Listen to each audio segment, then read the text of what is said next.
Hi, ഞാൻ രാജി. റോസാ ചെടികളെയും പൂക്കളെയും കുറിച്ചുള്ള വീഡിയോ ആണ് ഇന്ന് നിങ്ങളുമായിട്ട് ഷെയർ ചെയ്യുന്നത്.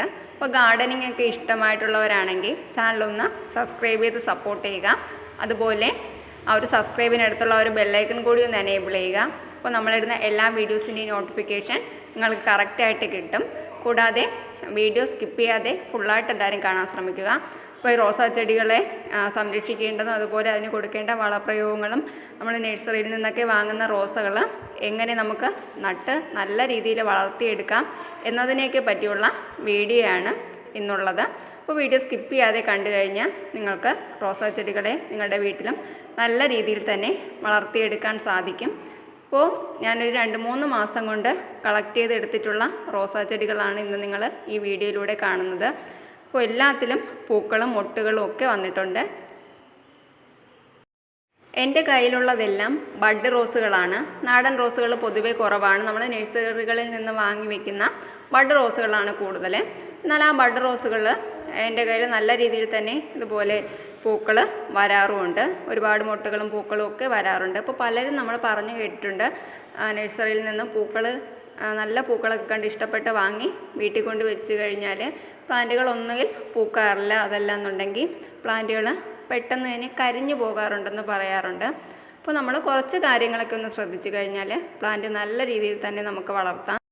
അപ്പോൾ ഇന്ന് നമ്മൾ റോസാ ചെടികൾക്ക് ഒരു വളം കൊടുക്കാൻ പോവുകയാണ്. ഇതെന്താണെന്ന് മനസ്സിലായി, ഇതാണ് അമിനോ ആസിഡ്. അപ്പോൾ ഈ ഒരു അമിനോ ആസിഡ് നമ്മൾ റോസാ ചെടികൾക്ക് ഏറ്റവും നല്ലൊരു വളമാണ്. പക്ഷേ നമ്മൾ റോസാ ചെടികൾക്ക് ഇത് ഉപയോഗിക്കുമ്പോൾ പ്രത്യേകം ശ്രദ്ധിക്കണം. റോസാ ചെടികൾക്ക് മാത്രമല്ല എല്ലാ ചെടികൾക്കും ഉപയോഗിക്കാം. വളരെ കുറച്ച് മാത്രം നമ്മുടെ ചെടികൾക്ക് ഇട്ട് കൊടുക്കാവൂ. അതല്ലാന്നുണ്ടെങ്കിൽ പ്ലാന്റുകൾ നശിച്ചു പോകും. അതുകൊണ്ട് വളരെ കുറച്ച് മാത്രം എടുത്ത് നമ്മൾ റോസാ ചെടികളുടെ ഇതുപോലെ ചട്ടിയുടെ മുകളിലൊന്ന് ഇട്ട് കൊടുത്താൽ മതി. ഒരു 4-5 തരിയൊക്കെ എടുത്ത് ആ ഒരു ചട്ടിയുടെ മുകൾ ഭാഗത്തൊന്നിട്ട് നന്നായിട്ട് ഇതുപോലെ വെള്ളം കൂടി ഒന്ന് ഒഴിച്ചു കൊടുക്കണം.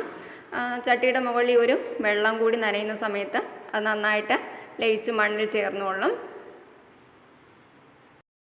അമിനോ ആസിഡ് മാസത്തിൽ 2 പ്രാവശ്യമൊക്കെ നമുക്ക് ഇട്ട് കൊടുക്കാം.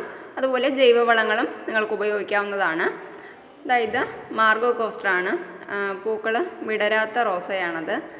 പിന്നെ നമ്മുടെ ഒരു ചട്ടിയിലൊക്കെ നിറച്ച് കളകളൊക്കെ പിടിച്ച് നിൽപ്പുണ്ട്. അപ്പോൾ നമ്മൾ വളം കൊടുക്കുമ്പോൾ ഈ കളകളൊക്കെ പറിച്ച് മാറ്റിയതിന് ശേഷം മാത്രം വളം കൊടുക്കുക. അതല്ലാന്നുണ്ടെങ്കിൽ നമ്മൾ കൊടുക്കുന്ന ആ ഒരു വളം ഈ കളകളും കൂടി അതിൽ നിന്നെടുത്ത് നമ്മുടെ ചെടികൾക്ക് ആവശ്യത്തിനുള്ള വളങ്ങൾ കിട്ടണമെന്നില്ല. അതുകൊണ്ട് ആദ്യം നമ്മൾ ആ ഒരു കളകളൊക്കെ എടുത്ത് കളഞ്ഞതിന് ശേഷം അതിൻ്റെ ചുവട്ടിൽ വീണ്ടും നമ്മൾ അമിനോ ആസിഡ് ഇട്ട് കൊടുത്തിട്ടുണ്ട്. ഇവിടെ ഈ ഒരു ഭാഗത്തൊക്കെ നല്ല വെയിൽ കിട്ടുന്ന സ്ഥലമാണ്. ഇത് കണ്ടില്ലേ, ഈ റോസൊക്കെ നല്ല രീതിയിൽ ഇപ്പോൾ തളർത്ത് വരുന്നുണ്ട്. ഇനിയിപ്പോൾ അതിലെല്ലാത്തിലും ഓരോ തളർപ്പിലും നിറച്ച് മൊട്ടുകൾ വരും. ഇതുപോലെ നമ്മൾ വളങ്ങളും കൂടെ കൊടുക്കുന്നതുകൊണ്ട് പ്ലാന്റ് നല്ല ഹെൽത്തി ആയിട്ട് വളരുകയും ചെയ്യും. ഈ റോസാ ചെടിയിൽ ഇത് കളകൾ ഞാൻ ഫുള്ളായിട്ട് എടുത്ത് കളഞ്ഞിട്ടില്ല. ഈ ഒരു പ്ലാന്റ്, ഇത് പ്ലാന്റ് ആണോ എന്ന് എനിക്കറിയില്ല, പക്ഷേ ഇത് കാണാനൊരു പ്രത്യേക ഭംഗിയാണ്. അതുകൊണ്ട് ഞാനത് ഹാങ് ആവാനായിട്ട് അങ്ങനെ തന്നെ വെച്ചേക്കുവാണ്. അപ്പോൾ അതങ്ങനെ നിലനിർത്തിക്കൊണ്ട് തന്നെയാണ് ഈ പ്ലാന്റിൽ വളം ഇട്ടിട്ടുള്ളത്.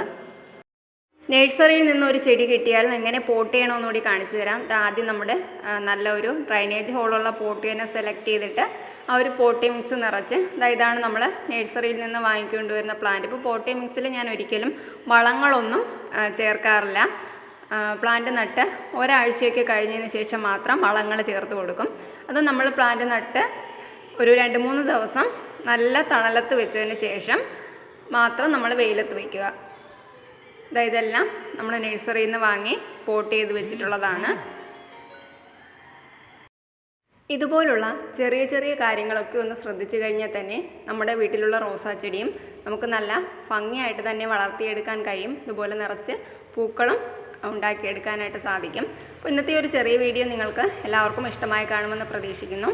ഇഷ്ടമായെങ്കിൽ മാക്സിമം ഷെയർ ചെയ്യുക, സപ്പോർട്ട് ചെയ്യുക. പുതിയ നല്ലൊരു വീഡിയോയിലൂടെ വീണ്ടും കാണാം. Bye bye.